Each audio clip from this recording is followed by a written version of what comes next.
said, look, I know you don't know me.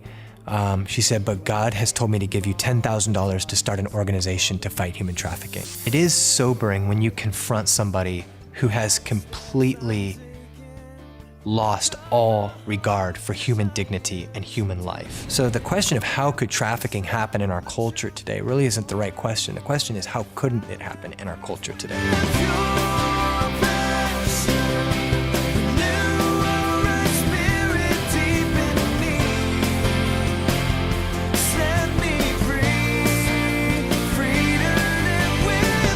He's hearing the prayers of the saints, he's hearing the groaning of the prisoners, and he's intervening in these situations in powerful supernatural ways to deliver girls out of this. Welcome to Pure Passion. My name is Colette Burque, and I'm your host for today's program. Perhaps the most horrendous crime taking place in our modern era is the enslavement of children by sex traffickers and their daily torture and rape by men whose consciences have been seared by repeated exposure to pornography. This is the end game of a culture that has turned God's good gift of sex into an erotic form of extreme fighting. We've allowed the minds of an entire generation to be programmed to find sexual pleasure in lust-filled violence and to think nothing of the young victims whose lives are utterly destroyed in the process. Today, we have a young man who has been raised up by God to help fight this evil empire, the second most profitable criminal enterprise on the planet today. His name is Benjamin Nolot, and he is the producer of an outstanding documentary on the issue of sex trafficking entitled Nefarious. Let's spend a little time with Benjamin and find out how we too can be used by God to help end this most wicked of crimes. When I was a child, about 10 years old or so, I had seen a movie on television that depicted a rape scene. And it was something that I never should have seen at that age.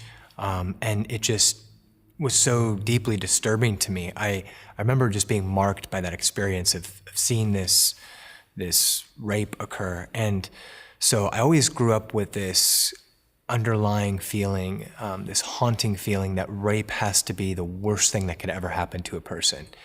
And I'd see a report come out on the news or hear about something on the news, and I just thought, you know, what must a woman go through that experiences something like that? And what kind of man out there would do something like that to a person? And so I had, you know, that experience as a child that really, I'd say, wounded me in a pretty profound way. And so when I first found out about human trafficking and that there were women who were being forced into lifestyles of systematic rape, all of those emotions came welling back up. And I was overwhelmed by the thought that this wasn't just a one-time occurrence, but that there were numerous, thousands upon thousands of girls that were being forced into lifestyles of systematic rape. I led a prayer meeting at the International House of Prayer. Every Monday night at 8 p.m., we pray for 2 hours and just intercede. And there's about 500 of us. At that time, there's about 500 of us that gathered. And before the set on this particular Monday night, I still remember it was February 5th, 2007, we said, we need to pray into this issue. And so we went out that night and led the prayer meeting, and people's hearts were touched. Most people had never even heard of this. I had just found out about it 2 days before. So the energy in the room was palpable. And we really felt like during those 2 hours, we were laboring in intercession for the birthing forth of God's purposes on earth as it is in heaven. And one of the prayers that we prayed was that God would open up doors for authorities to make busts. And it was the very next day that there was one of the largest busts in history that occurred. There was 2,400 arrests made in 77 countries. They called it an unprecedented strike against child sexual exploitation. And so that was for us, it was a clear indication of God's zeal over this issue. It's kind of like his exclamation point on us pressing into his heart for this. The burden in our heart started to grow that we need to begin to put feet to our prayers. And so as the fall of that year, a lady approached us at that time and she said, look, I know you don't know me. She said, but God has told me to give you $10,000 to start an organization to fight human trafficking. And so we took that as a sign.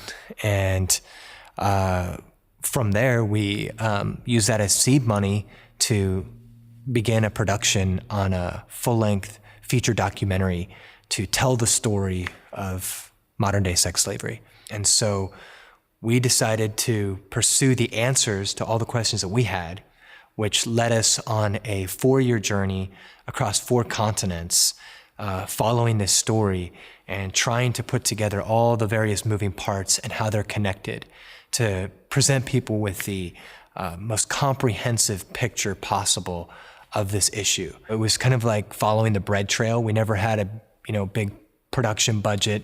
We'd take one trip and not have any money left and then plan another one, and the day before we leave, the money comes. And so it was kind of following that bread trail and just walking out the whole project in faith. But God brought us the people who saw the vision, had a heart for it, and had the faith to sow into it. So when we finished the production, we had no debt, no investors, and all the proceeds now that are generated through the film go directly back into combating human trafficking. 100% of the funds go into that.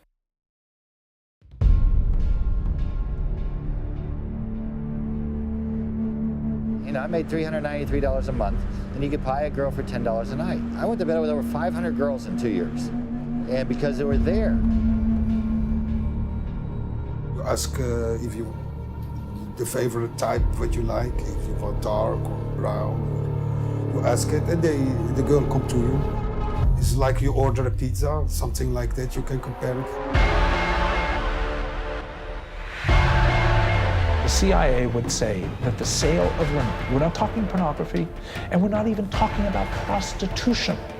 We're talking about just the sale of women, constitutes the 3rd largest industry in the world. Dozens upon dozens of girls in a village of 3,000 people that are raped 5 to 10 times a day for money, for the pleasure of some guy, foreigner coming to our country.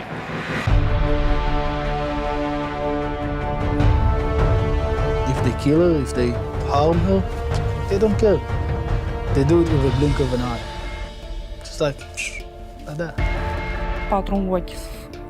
Și tot loc mă uit sau mă stăr mai mult între lume să mă țin. De timp eu am impresia că mă urmărești. Eu chiar că stau aici, eu tot timp stau cu frică că ei să nu găsească.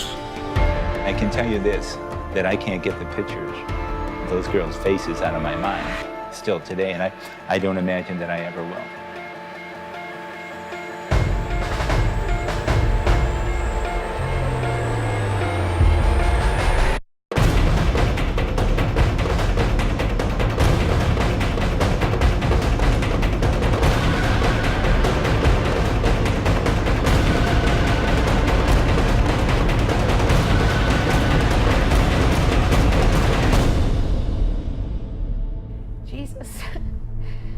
I'm alone. Come and get me. Save me from myself.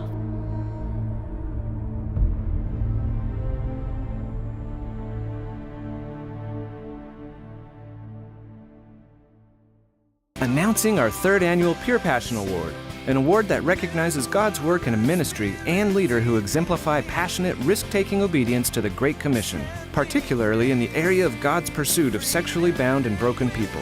The award includes a cash gift and a framed print by Larry Cole entitled Love. The 2012 Pure Passion Award goes to Agape International Missions and its directors Don and Bridget Brewster, who help rescue and rehabilitate young girls who've been sold into sex slavery. When we look at the advertising culture today, it's clear to see that women are being presented as sexual objects. And so this bombardment of images has trained us to view women this way. Well, when when we see somebody as an object, it's only natural that we begin over time to treat them as an object.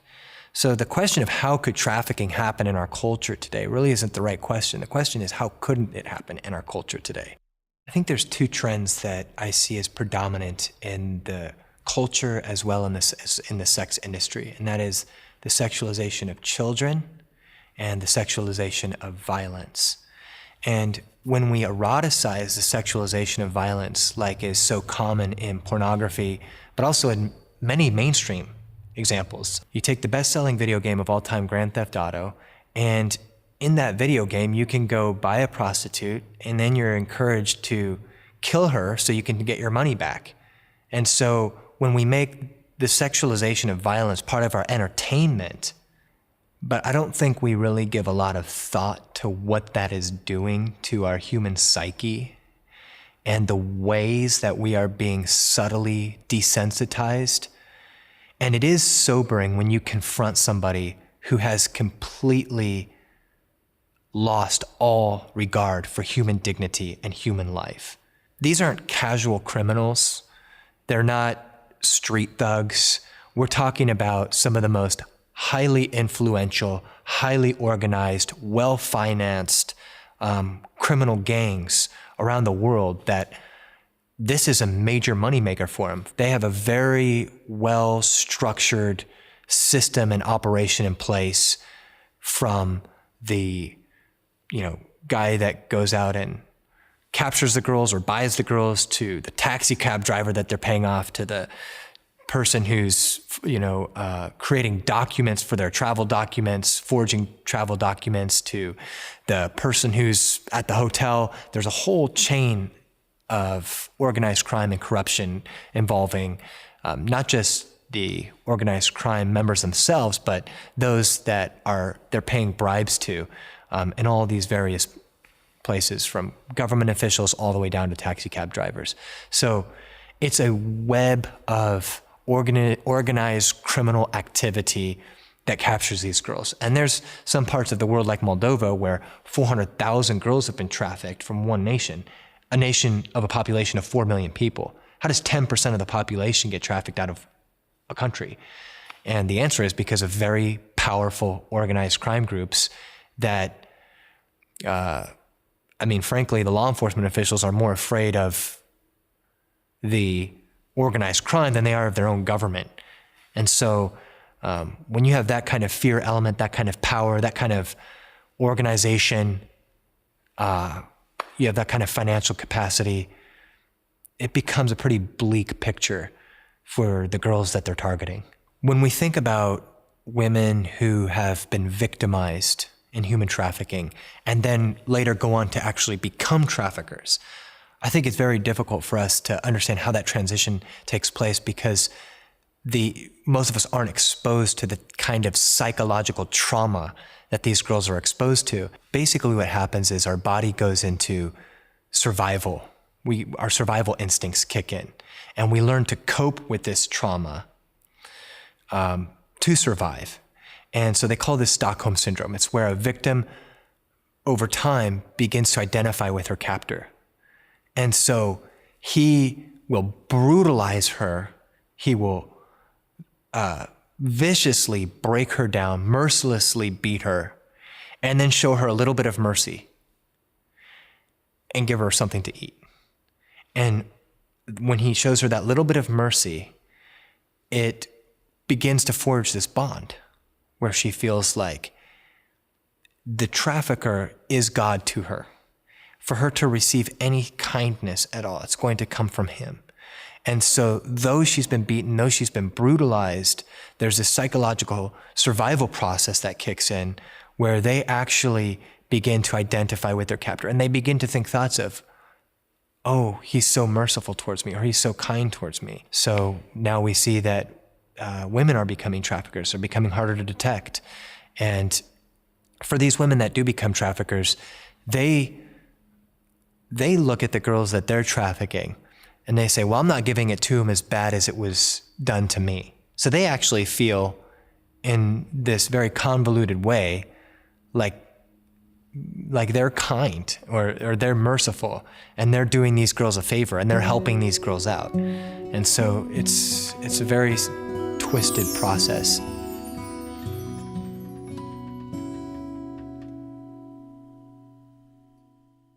One of the most horrendous crimes in the history of the world is going on right now beneath our noses. Infants, children, and adolescents are this very minute being chained to beds, locked in cages, and raped 10 to 30 times a day in order to satisfy the lust for sex and money of people all over the earth. Nefarious is an outstanding documentary that exposes this dark underworld and the men and women who profit from such brutality. Get your copy of Nefarious on DVD at purepassion.us. It's a hard thing to speak about what occurs behind the veil of human trafficking. I think even human trafficking itself is a convenient euphemism to guard us from the intensity of what's really occurring, which is sex slavery. And so for a girl to reach a point where she looks like the happy hooker on the street corner, there's a whole process that had to occur in her life for her to reach that point. And we encountered victims who were simply abducted, just taken, targeted, taken, and brought to what they call breaking ground houses. And these breaking grounds are specifically set aside for the purpose of breaking girls down into submission to be sold on to work in prostitution. And so the kind of trauma that these girls, that are inflicted on these girls, to break them down is indescribable. It's heartrending to think about what happens to these girls. And once they're broken down and once they've been beaten into submission, then at that point, they're considered usable goods for the trafficker. And in contrast to what we saw in the transatlantic slave trade, where slaves were sold on an auction block and they had chains binding their feet together, what happens with these girls is a much more psychological enslavement. And so they don't need chains. They don't need a leash. Psychologically, they've been destroyed. And so now they are basically at the mercy of their trafficker. And as I mentioned before, once that Stockholm syndrome begins to take hold of them, they can be out on a street corner. They can, be out at working a public call, for example, and with no threat of fleeing, running away, or leaving to the trafficker. She has been convinced that she belongs to him. This is all she's worth.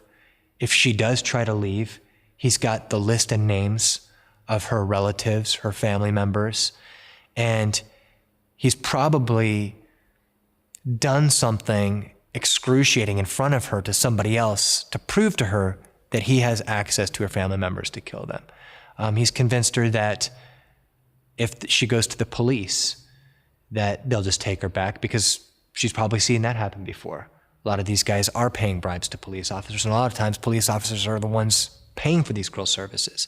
So her world quickly becomes very small, and the options don't seem like they exist. When you or I look at life, we think of, I could do this today or I could do that today. When your life has been so confined by an oppressor, I think their whole view of life dramatically changes. And so they don't see these choices in life as options. They truly are slaves. When a girl's worldview has been shaped almost entirely around abuse and exploitation, it affects her in spirit, soul, and body. And so it's not as though their body is being destroyed, but their other parts of their being aren't being affected. It most definitely affects the way that they view God, if they have a view of God at all. And it's common, I think, for girls in these conditions to say, why me, God? Or to form an offense against God that something like this could happen to them. What we have seen interviewing girls around the world is this common encounter that has been described to us from children to grown women, from Southeast Asia to Europe and all across the world. And it's this encounter with what they describe as the man in white. And testimony after testimony of individuals in the sex industry who were being brutalized in one way or another, who had a divine intervention, where Jesus came to them as a man in white and brought about that inward deliverance for them. And so many of these girls were liberated spiritually before they were even liberated physically. And that's a powerful reality that, God said about it. He said, it says in Isaiah, I believe it's Isaiah 59, it says that my arm is not too short that it cannot save. And I think a lot of times where our arm is too short that it cannot save, that God is reaching into those places. He's hearing the prayers of the saints. He's hearing the groaning of the prisoners, and he's intervening in these situations in powerful supernatural ways to deliver girls out of this, spiritually, psychologically, emotionally, physically, in every way. And so the thing that has caused me to fall more deeply in love with God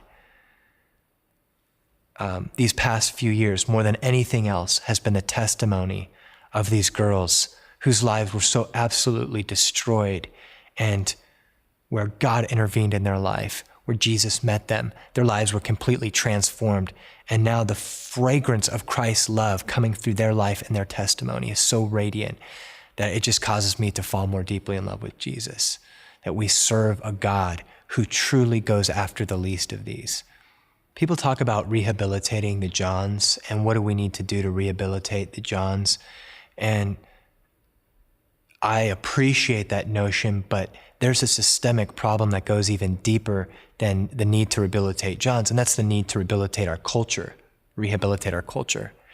Because these guys didn't get up yesterday and decide that they're going to go fly halfway across the world and go buy a child for sex. This is something that has been cultivated through a lifetime, that now they're reaching this point where they're willing to cross that threshold and actually buy a person for illicit sex. And when people think about that phenomenon, a John, that a man would rise up and buy another person to have sex with, I think that the notion of that is that there are these, few eccentric men on the fringes of society that need to be rehabilitated. But the reality is that we're seeing that this is becoming something much, much more ubiquitous in our world. There are some countries that report that up to 70% of men purchase sex in a given country. And so again, you have to look back at the culture. You have to look back at the hypersexualization of our culture, where they say now that that over 90% of boys between the ages of 8 and 11 years old have viewed pornography. The average age of first exposure to pornography is now under 11 years old. And so when a young boy who is not fully emotionally developed begins to feed his mind with the graphic images that are portrayed in pornography, it begins to train him about sexuality, about his masculinity, about how to treat a woman. And when those images are inherently defiling and destructive and demeaning and dehumanizing towards women, of course that's having an effect on him. And so he sees that when he's 8, 9, 10 years old, and Pretty soon he's 13 and he's still looking at these images. Pretty soon he's 23, he's still looking at these images. I think over time there's a desensitization and a hardening that happens, and even an expectation of what sex should look like. And when that doesn't translate to the real world, I think the option for prostitution becomes a very viable option for them. They can do all these things that they've seen growing up. We're living in a different age, and I think we're still trying to catch up to the implications of having everything available to us in complete anonymity at the touch of our fingertips. And it's the internet, pornography, the sexualization of our culture is having a devastating effect upon this generation of men. And we're seeing a generation of Johns be groomed for the sex industry. William Wilberforce once said, "If to be feeling alive to the sufferings of my fellow creatures is to be a fanatic, then I am one of the most incurable fanatics ever permitted to be at large." And so what our goal is with this film is really to raise up incurable fanatics. It's for people to become aware of what's happening, for their heart to be connected to it, and to do something about it, because all of us have a part to play in this abolition movement. All of us can use our voice. All of us can say a prayer. All of us can use our money to help fund the causes that are combating this injustice. I know that God has been speaking to your heart during the program today. This is an issue that simply cannot be ignored. The children are crying out in the streets for someone to stand up for them, for someone to pray for them, for someone to enable ministries to come, rescue, and restore them. Exodus Cry is the ministry of our guest, Benjamin Nolot, and they are a worthy place to invest in the power of media to awaken the conscience of a nation. Make sure to get their Nefarious DVD and watch it. There are also ministries that focus on the rescue of minors who are being trafficked, like International Justice Mission, as well as those that specialize in the rehabilitation process for young victims, like Free for Life International, the ministry that my husband and I began in 2006. Let's all put our hands and our hearts together and do the work of the church for Jesus' sake and for the sake of the children. Until next week, I'm Colette Berque for TV with one pure and holy passion. A disciple of truth, full of hope.